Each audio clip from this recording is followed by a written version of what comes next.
नमस्कार दोस्तों। आज हम डिस्कस करेंगे कहानी है मेरे प्रैक्टिकल्स की। और ये प्रैक्टिकल्स कंडक्ट होते थे मेरे अपने गुरुजी के अपने फिजिक्स एडवेंचर पार्क में। और सीन कुछ ऐसा था कि उस पार्क में काफी सारे राइड्स थे। Those rides were based on physics and अगर आप उस राइड को कंप्लीट करते तो आपको मिलता गिफ्ट। अब गिफ्ट क्या हो सकता है ये गेस करने में मैं आपकी मदद करता हूँ। गुरुजी से सबसे बड़ा पहला गिफ्ट होता है आशीर्वाद, दूसरा गिफ्ट होता है ज्ञान और तीसरा gift to be frank is your number, your marks. तो गुरुजी से हमें मिलने वाले थे साहब प्रैक्टिकल के मार्क्स अगर हम करते उस राइड को कंप्लीट। मेरी बारी आई, मेरे को मिला बड़ा अनूठा सा राइड और राइड का नाम था टेढ़े मेढ़े सीधे हो जा रहे। टेढ़े मेढ़े सीधे हो जा रहे। तो अगर आप जानना चाहते कि ये राइड क्या थी तो आइए वीडियो में आगे बढ़ते हैं। और अगर आप ये जानना चाहते हैं कि मेरे को आखिर में नंबर मिले या नहीं मिले तो ये जानने के लिए भी वीडियो के एंड तक बने रहिएगा। So let's start, let's move towards the ride. So दोस्तों, राइड कुछ इस प्रकार का था। राइड बेसिकली क्या था कि एक जाइंट व्हील को लिया गया और दीवार पर उसके सेंटर के अबाउट हिंज कर दिया गया। किसके सेंटर के अबाउट? जाइंट व्हील के सेंटर के अबाउट। और इस जाइंट व्हील में नीचे की तरफ लगा दी गई है प्लेटफॉर्म जिसपे फ्रिक्शन अवेलेबल है ताकि मैं वॉक कर सकूं या दौड़ सकूं या जो भी मेरे को करना है कर सकूं। तो इस प्लेटफॉर्म पे फ्रिक्शन अवेलेबल था और ये जाइंट व्हील थी बड़ी सी और सेंटर के अबाउट हिंज कर दी गई थी। अभी तो मेरे दोस्तों ने यहाँ नीचे से पकड़ के रखा था कि भाई भास्कर यहाँ खड़ा है तो ये यहाँ मुड़ ना जाए और कहीं भास्कर गिर ना जाए, ठीक है। लेकिन थोड़े ही देर बाद, थोड़े ही वक्त के बाद मेरे दोस्त यहाँ से ये सपोर्ट हटाने वाले थे और I had to be independent. तो मैंने तब तक के लिए मांगी कॉपी और पेन। मैंने कहा पहले समझा तो जाए कि मेरे को करना क्या है। तो मैंने गुरुजी से पूछा कि गुरुजी क्या करूं मैं। तो गुरुजी ने कहा इस राइड में तुम्हें करना ही है बेटा कि अभी तुम इस तरफ खड़े हो, अगर हमने यहां से सपोर्ट हटाया तो तुम इस तरफ गिर जाओगे क्योंकि ये प्लेटफॉर्म इस तरफ टिल्ट हो जाएगा। सीधी सी बात है, ठीक है। अगर यहाँ नीचे से सपोर्ट हट गया, अभी लोगों ने रोक के रखा हुआ है ऐसे, ठीक है। अगर ये सपोर्ट हट गया और मैं एक साइड पे खड़ा रह गया तो ये टिल्ट हो जाएगा जिस कारण मैं गिर जाऊंगा। अब मुझे करना ये है कि इस प्लेटफॉर्म को टिल्ट नहीं होने देना है आफ्टर मेरे दोस्त और गुरुजी ये सपोर्ट को हटा दें, ठीक है। तो अब मेरे को करनी थी कॉपी पेन पे वर्किंग कि साहब मैं करूं क्या। तो मैंने गुरुजी को कहा गुरुजी मैं एक काम करता हूं, मैं यहां सेंटर के नीचे आके खड़ा हो जाता हूं, मेरा काम बहुत आसान हो जाएगा। गुरुजी ने बोला ये अलाउड नहीं है बेटा, ये करोगे तो नंबर 0 नहीं नेगेटिव में दूंगा मैं। तो यहां मैं फंस चुका हूं। अब मेरे को दौड़ना पड़ेगा, भागना पड़ेगा, कुछ ना कुछ तो करना पड़ेगा यार, क्योंकि मैं यहां नीचे खड़े होकर नंबर नहीं ले सकता आसानी से। तो अब ये समझने के लिए कि मैं करूं क्या, मैंने बनाई अपनी एफबीडी। एफबीडी होता है डायग्राम को गंदा करना, कंसेप्ट को साफ करना। और इसीलिए कहते हैं कि दाग अच्छे हैं तो इसी के साथ बढ़ते हैं हम एफबीडी पे। एफबीडी कुछ ऐसा बना कि साहब मेरे ऊपर यहां प्लेटफॉर्म के कारण लग रहा था नॉर्मल, मेरे ऊपर प्लेटफॉर्म के कारण लग रहा था नॉर्मल, तो मेरे कारण भी प्लेटफॉर्म पे लगेगा नीचे के तरफ नॉर्मल। मेरे को एफबीडी बनानी है इस राइड की क्योंकि मेरे को बैलेंस करना है इस राइड को, इसे टिल्ट नहीं होने देना है, इस प्लेटफॉर्म को टिल्ट नहीं होने देना है। तो मैं एफबीडी बनाऊंगा राइड की, ठीक है। एफबीडी बनाते हैं साहब।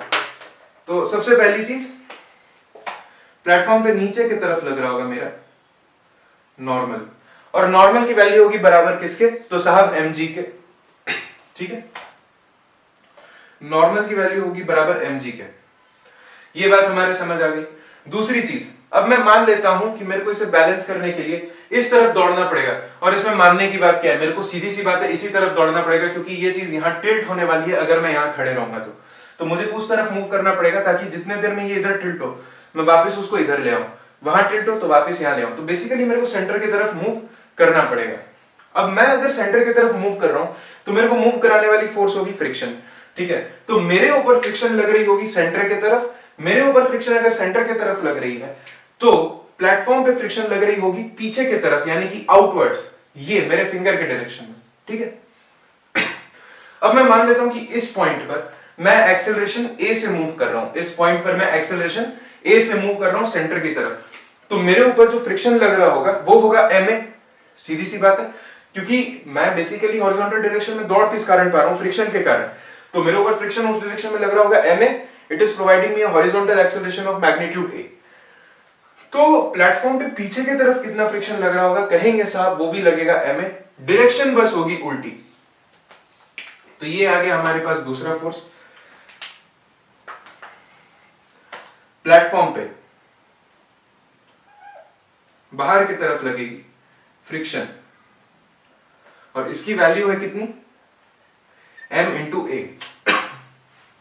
ए क्या है, तो ए है मेरा एक्सेलरेशन, मेरा एक्सेलरेशन है, इसीलिए मैंने रेड से इसे डिनोट कर दिया। ठीक है, अब बारी है कुछ दूरियां लेबल करने की।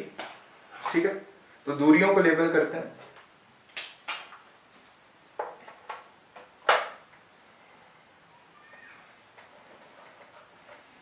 ठीक है, ये मान लेता हूं मैं परपेंडिकुलर बाइसेक्टर इस प्लेटफॉर्म पे through the axis of rotation. ठीक है, और ये दूरी मैं मान लेता हूं h। ये जो दूरी है, इस दूरी को मैंने मान लिया h के बराबर, और इस पॉइंट पे जहां ये परपेंडिकुलर बाइसेक्टर इंटरसेक्ट करेगा, यहां से मैं अपनी दूरी मान लेता हूं x। कितनी, तो बोलेंगे साहब x। अब समझना, किसी चीज को अगर मुझे घूमने से रोकना है, किसी चीज को हिलने से रोकना है, तो उसमें नेट फोर्स जीरो करना पड़ेगा। ठीक है, किसी चीज को घूमने से रोकना है तो मुझे उसमें नेट टॉर्क जीरो करना पड़ेगा। तो बेसिकली कहानी कुछ ऐसी बन रही है कि देखिए साहब, mg का जो टॉर्क लगेगा, ठीक है, mg, अब टॉर्क क्या होता है, r क्रॉस f। तो r है the radial vector to the point of application of force from the axis of rotation. तो r के अक्रॉस में रखूंगा अपना ये वाला साइड, ये फिंगर वाला साइड, तो r कुछ इस प्रकार से है, मतलब मेरे पास r ये है। ठीक है, और फोर्स मेरे पास है नीचे की तरफ, तो r क्रॉस f करूंगा तो मेरे पास टॉर्क आएगा बाहर की तरफ। यानी कि जो मेरे पास नॉर्मल के कारण टॉर्क है, टॉर्क ड्यू टू नॉर्मल है, वो बाहर की तरफ आ रहा है बोर्ड के, या फिर मैं कहूंगा कि नॉर्मल का जो टॉर्क है वो इसको एंटी क्लॉकवाइज डायरेक्शन में घुमाने की कोशिश कर रहा है। ठीक है साहब, अब मैं बात करूं फ्रिक्शन की, तो ये हो गया R और ये फ्रिक्शन हो गया F। R क्रॉस F किया तो इनसाइड द बोर्ड है मेरे पास फ्रिक्शन का टॉर्क, तो टॉर्क ड्यू टू फ्रिक्शन जो है ये मेरे पास आ रहा है इनसाइड द बोर्ड, यानी कि क्रॉस हो जाएगा, और ये क्लॉकवाइज डायरेक्शन में घुमाने की कोशिश कर रहा है इस राइड को। अब अगर इस राइड को इस इक्विलिब्रियम में मेंटेन रहना है, इक्विलिब्रियम तो क्या बोलेंगे हम, बेसिकली इस हॉरिजॉन्टल पोजीशन में अगर मेंटेन रहना है, तो इन दोनों टॉर्क को एक दूसरे को काउंटर बैलेंस करना पड़ेगा। ठीक है, काउंटरएक्ट करना पड़ेगा। तो इसका मतलब ये है कि मेरे पास पहली इक्वेशन आ गई मैग्नीट्यूड की, कि जो नॉर्मल के कारण लगने वाला टॉर्क है उसकी मैग्नीट्यूड फ्रिक्शन के कारण लगने वाले टॉर्क के बराबर होगी, तभी ये प्लेटफॉर्म हॉरिजॉन्टल डायरेक्शन में बना रहेगा। अब साहब वेक्टर इक्वेशन लिखेंगे हम लोग, एक वेक्टर इक्वेशन। ठीक है, एक वेक्टर के पास दो कंपोनेंट होते हैं, एक होता है उसका मैग्नीट्यूड, दूसरी होती है डायरेक्शन। दो वेक्टर तभी इक्वल होते हैं जब उनकी मैग्नीट्यूड भी सेम हो और डायरेक्शन भी सेम हो। तो इनकी मैग्नीट्यूड तो सेम है। ठीक है, अगर मैं डायरेक्शन सेम कर दूं तो दोनों वेक्टर बराबर हो जाएंगे। डायरेक्शन में कैसे सेम करूंगा, मैं ये बोलूंगा कि अगर फ्रिक्शन के कारण लगने वाले टॉर्क का डायरेक्शन मैं उल्टा कर दूं, यानी कि मैं टाउ ड्यू टू फ्रिक्शन लेने के जगह अगर minus of torque due to friction ले लूं, तो ये मेरे पास बराबर हो जाएगा टॉर्क ड्यू टू नॉर्मल के। ये बात समझ आ गई?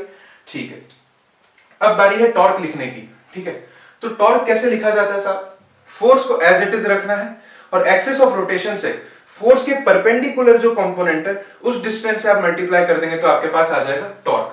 तो टॉर्क ड्यू टू फ्रिक्शन लिखने के लिए हम क्या करेंगे, फोर्स को एज इट इज रखा ma।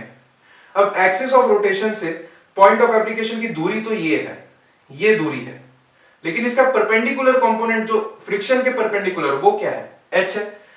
तो मैं क्या लिखूंगा, माइनस तो पहले से इक्वेशन में है ma इंटू एच, ये मेरे पास आ गया torque due to friction ma into h, और माइनस पहले से मेरे पास वेक्टर इक्वेशन में है। वैसे ही टॉर्क ड्यू टू नॉर्मल लिखते हैं, तो नॉर्मल नीचे की तरफ एक्ट कर रहा है, ये पॉइंट ऑफ एप्लीकेशन की दूरी हो गई एक्सिस ऑफ रोटेशन से, इसका नॉर्मल के परपेंडिकुलर कंपोनेंट हुआ ये x। तो मैं कहूंगा टॉर्क ड्यू टू नॉर्मल हो गया, नॉर्मल यानी कि जिसकी वैल्यू mg है इनटू x। अब इस इक्वेशन को सॉल्व करना है साहब, इसमें वेक्टर देख लीजिए एक बार, a वेक्टर है, x वेक्टर है। ठीक है, m कट गए, तो मेरे पास फाइनली क्या आया, रिजल्ट कुछ इस प्रकार के आया कि acceleration is minus g upon h into x vector. यानी कि मेरे पास acceleration proportional to minus of x vector आया, डिस्प्लेसमेंट वेक्टर। ये सीन कुछ देखा देखा लग रहा है दोस्तों, ये सीन तो एसएचएम का सीन है भाई, ये सीन है एसएचएम का। यानी कि मुझे ये पता चल गया मुझे यहां क्या करना पड़ेगा, खड़े तो मैं रह नहीं सकता, तो मेरे पास दूसरा एक ही ऑप्शन बचता है, मुझे यहां पर करना पड़ेगा एसएचएम, मुझे यहां पर करना पड़ेगा एसएचएम। तो ये सीन बना और मेरे पास जो ओमेगा आएगा, यानी कि मेरे जो एसएचएम है उसकी ओमेगा होगी root of g upon h, क्योंकि एसएचएम के अंदर हम क्या लिखते हैं, a is minus omega square x. Omega square को अगर मैं जी बाय एच के बराबर करूंगा तो मेरे पास ओमेगा आ जाएगा root of g by h. तो मेरे पास जो एसएचएम की अपनी एंगुलर फ्रीक्वेंसी आ गई, वो आ गई root of g by h. तो मुझे इस फ्रीक्वेंसी से यहां पर एसएचएम करना पड़ेगा, तभी जाके मैं इस प्लेटफॉर्म को सीधा रख पाऊंगा। सो गाइस, अब बारी आ गई है जानने की कि रिजल्ट क्या रहा। तो वर्किंग काफी ज्यादा जबरदस्त थी मेरी, और अब बारी थी दौड़ने की, इस प्रैक्टिकल को परफॉर्म करने की। तो हमने पिया ग्लूकोन डी और साहब जो दौड़ लगाई, सभी के सब देख के बहुत चक्के रह गए थे। और इसी के साथ नंबर मेरे को प्रैक्टिकल में पूरे मिले, और इसी के साथ इस कहानी की हुई हैप्पी एंडिंग। अगर आपको ये वीडियो अच्छी लगी तो इसे लाइक करें, अपने दोस्तों के साथ शेयर करें, चैनल को सब्सक्राइब करें। मिलते हैं अगले वीडियो में, तब तक के लिए जय हिंद।